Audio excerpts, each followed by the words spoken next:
Hello everyone and welcome back to my YouTube channel. Today we're finally actually making the Dorothy Gale costume from The Wizard of Oz. I know, after our 2 episodes of looking through the research and making the patterns, we are now actually going to put it all together and make the costume. So without further ado, let's get into it.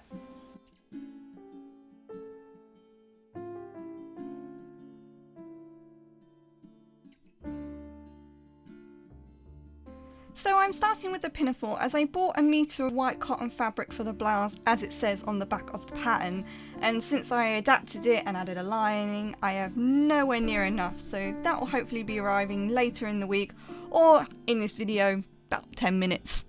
So I'm just starting with cutting out the skirt, as they are the biggest pieces and take up pretty much most of the width of the fabric. Then moving on, I'm just dividing up my patterns into ones that need to be cut in a fold or need 2 pieces cut out, and ones that just have 1 piece cut out. Starting with the ones on the grain line, I'm just arranging them and making sure they all fit on, and then I had 2 smaller pieces that need to be cut twice but needed to be cut along the bias. We are lucky in a sense that this is a squared pattern fabric, and therefore we can just follow a diagonal line of squares like this. After I have cut out all 2 pieces, I then move on to the floor to pin the bigger pieces that needed to be cut on the bias. So this took a few attempts, as I was staring at a pattern fabric for a very long time, and therefore my eyes were going incredibly funny and I wasn't sure if I was following a diagonal line and I kept getting lost. And all I need to do now was just cut out the lining. I'm just arranging my desks ready for a prolonged time of sewing, and will not be using the overlocker and attempting more traditional seams and neatenings.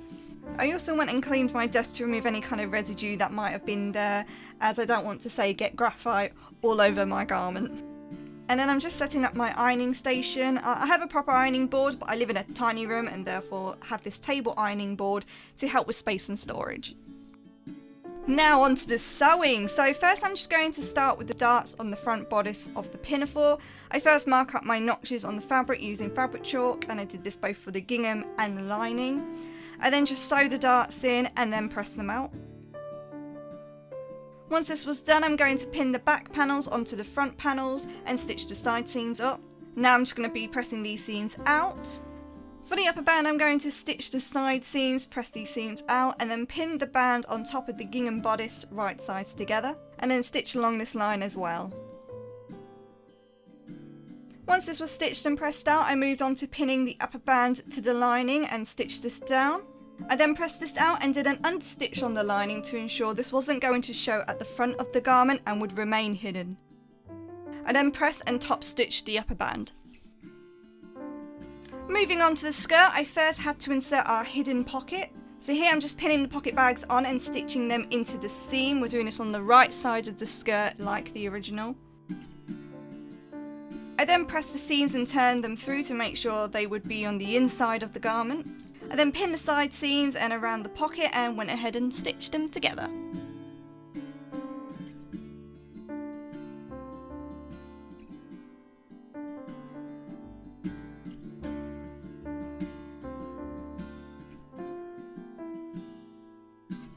So next we need to neaten the seams on the inside, so I'm using a technique called cat seam. So the way we do this is you turn the raw edges underneath towards the seam. I'm not sticking through the fabric to the right side of the skirt, as there is no visible top stitching on the seams of the skirt. So we're just stitching down that actual seam. Now have a really good press of those seams and that part is all done. So moving on to the band that goes across the bottom of the skirt, I'm just matching up the notches on the strange shaped fabric. There will be 2 tails at the end that won't go into that seam. So they are our only guide to cut this incredibly long piece of fabric. This was really tricky as there are no guides, so I had to chalk in the lines, but I found that the strip still wasn't even. I think if I were to do this again, I would have just gone one long rectangle pattern along the bias and then cut several of those and stitched them together.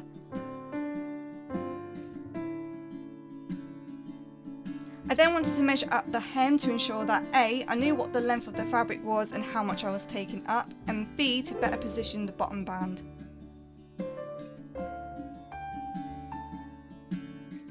I then marked up using pins where I wanted the bottom band to sit and did a basting stitch as a guide along for me. I then had to roll the edges of the bottom band to make the band all the same length. This was difficult, as I mentioned before, the band was a mixed match of a size than one consistent one, so I had to adjust the edges accordingly. I then just pinned this on the skirt and top stitched all the way around. This was also difficult because I was staring at a lot of squares and it made my eyes go really funny. So to me this wasn't my neatest piece of stitching, but it still looks alright. I then ironed this as flat as I could get it and then cut off any of the excess. So now it was time to gather the skirt. I did 2 rows of stitches and made the width as wide as I could get it on my machine. By doing more than 1 row of gathering, this gives you better control of how widely spread and even the gathers are. And then you just pull on the gathers and bunch them all up together.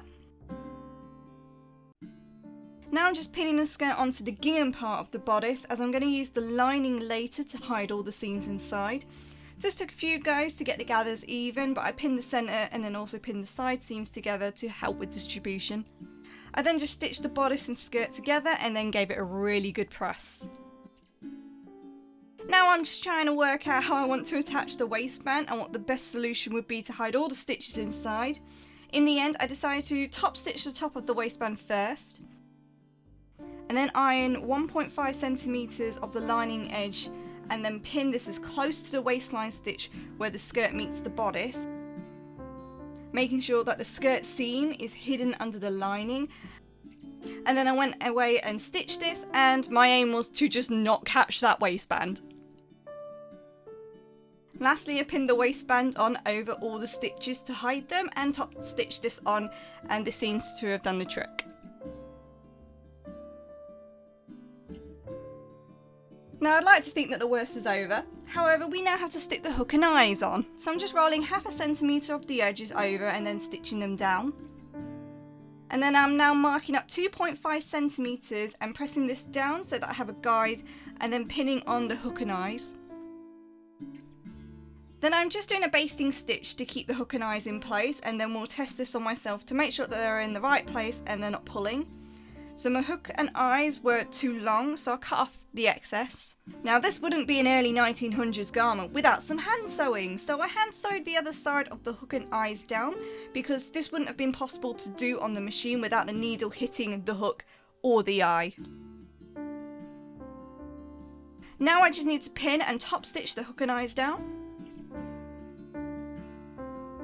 As you can see, I have a perfectly neat back that I just need to press down more. Now all I need to do is pin the back seam and stitch this down and press open the seam out.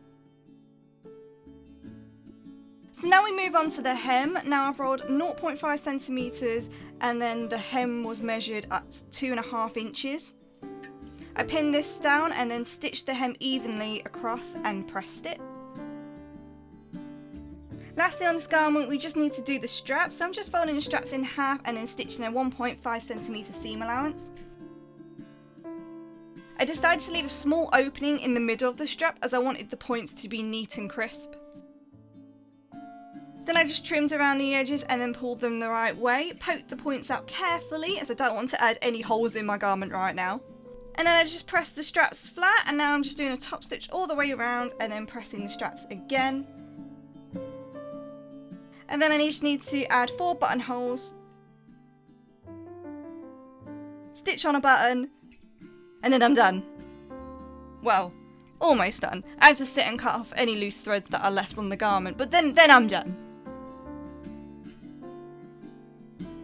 So moving on to the blouse, and oh my god, my fabric finally arrived.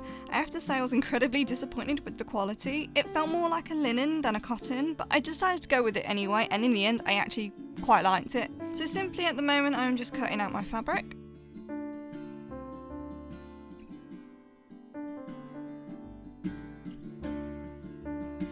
So I'm starting with the placket, which I later realised that I may have slightly messed up the order of sewing, as the hem folded on top of the placket, which isn't really how you would neaten that area, but hey ho, that's what dyslexia does for you, so never mind. Doesn't matter how much you plan, things will go wrong. So just folded over 0.5cm seam and stitched this down to neaten the inside, and then I folded over 2cm and then stitched this down, and I did this for both of the centre backs. I will attach the press studs on, but I'll be doing this at the end of making the blouse just so that I've not got metal rattling about.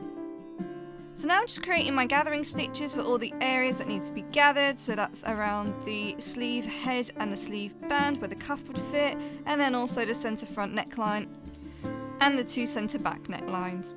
So now I'm just pinning the shoulder seams together and stitching a 1.5cm seam allowance, and yes, it did occur to me that I should have pinned the shoulder seams together and then gathered around both the centre front and centre back necklines at the same time, but my brain must have been in a mush because logic seemed to have been thrown out the window at this point. So now I'm just neatening the shoulder seams with a cat seam like I did in the Pinafore. And I'm just pulling the gathers ready for the collar to be stitched on. So with the collar and rickrack, I followed the same method as the simplicity pattern showed, where I did a basting stitch with the collar and rickrack at 1.5cm seam. I then folded and pressed a 1.5cm seam allowance on the other side of the collar and then stitched the side seams together. Next was to pin the collar onto the blouse and then stitch a 1.5cm seam allowance with the rickrack. I never used rickrack before, and therefore this did take me a few attempts to get the rickrack neat all the way around the collar, but I did manage it in the end and I was super pleased with the results. So just press the collar through and then pin the other side of the neckline, and that's right, hand sewing all the way around, as I didn't want the stitches to be visible where the rickrack was. I see why a lot of the bought Dorothy costumes use a piping along the neckline instead of rickrack now. Once this was all done, it was time to pin the sleeve heads on and then stitch a 1.5cm seam allowance. I didn't know how I was going to neaten the sleeve seam inside, but I just did a cat seam again. But I think if I did a bit more research and found a better method, I probably would have done maybe a French seam instead or something along those lines. It was time to pin and stitch up the side seam of the bodice and sleeves together, and then also do our cat seam again. Now, just like we did with the collar, I needed to do a basting stitch and add a rickrack at 1.5cm seam allowance on the cuffs, and then stitch the side seams of the cuffs together. Now I needed to attach the cuffs to the sleeve band. This was very fiddly as I have really small arms. So next I wanted to leave the cuffs as they are at the moment, as I only had one more part that needed to be machine stitched, and that was the hem. So I just folded up 0.5cm to neaten the seam inside and then fold up 1 inch for the hem. This was the perfect length as the blouse looked very cropped in the original and it sits on my waistline. So I went and stitched this on, and this was the last piece of stitching that I needed to do with the machine. Now all that's left is to actually go back to the cuff and then fold up 1.5cm seam allowance and then pin this inside the sleeve, and then of course you guessed it, hand sew them on.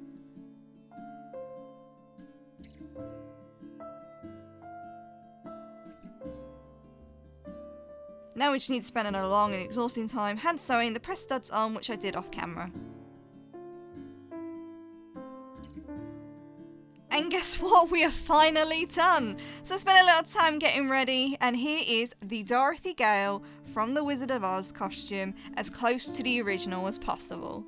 This was so much fun to do, and I cannot believe it's all done now, so I'm ready to wear this at conventions and events and show it off to all my social medias. Speaking of which, if you like this video, please give it a big thumbs up and don't forget to subscribe for more content just like this. Also, I have a few ideas of what costumes or cosplays I want to make next, but if you have any ideas, please leave your comments down below and I'll see what I can do. Also, you can follow me on Instagram and Facebook, and the links of those are just below. And I also have a Patreon which you can go check out and support me if you want. There'll definitely be some exclusive content and in-depth details about this garment coming over the next few weeks, such as photographs of the inside and out. So thanks for watching guys, and I'll see you in the next one.